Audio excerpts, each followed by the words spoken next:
l'exécutif pour pouvoir le faire.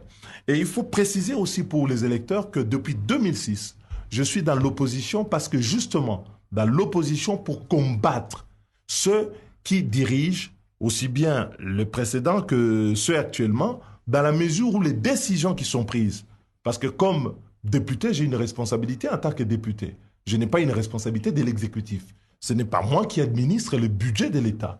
Ce n'est pas moi qui fais les dépassements budgétaires. Ce n'est pas moi qui alloue le budget de l'État dans des voyages et considérer que quand on n'a pas dépensé 50 millions, on n'a pas suffisamment dépensé. Donc il ne faut pas déplacer les responsabilités. Je suis un député dans un couloir de responsabilités et par rapport à ces responsabilités, j'ai toujours tenu parole. Et donc vous dites, depuis 2006, depuis 2006, qu'est-ce qui n'a pas marché? La qualité de la gouvernance, la qualité de nos dirigeants, l'absence de vision et une forme d'égoïsme de ceux qui gouvernent et qui ne sont pas assez sensibles à la misère de petits.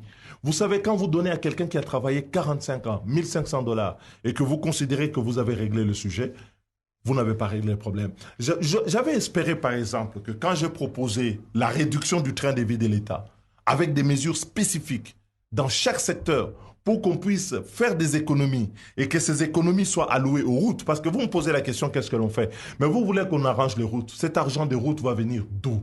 Il va venir des budgets nationaux.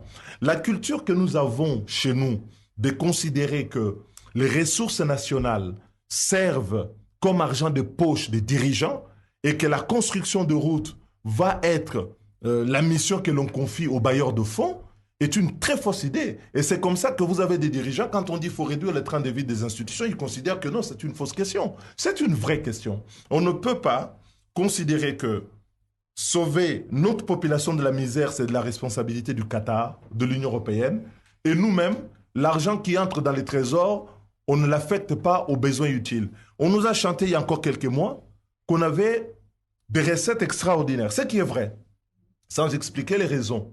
Mais ces recettes extraordinaires, elles sont allouées à quoi? En même temps, on vous dit, au 6e mois, les institutions avaient déjà consommé leur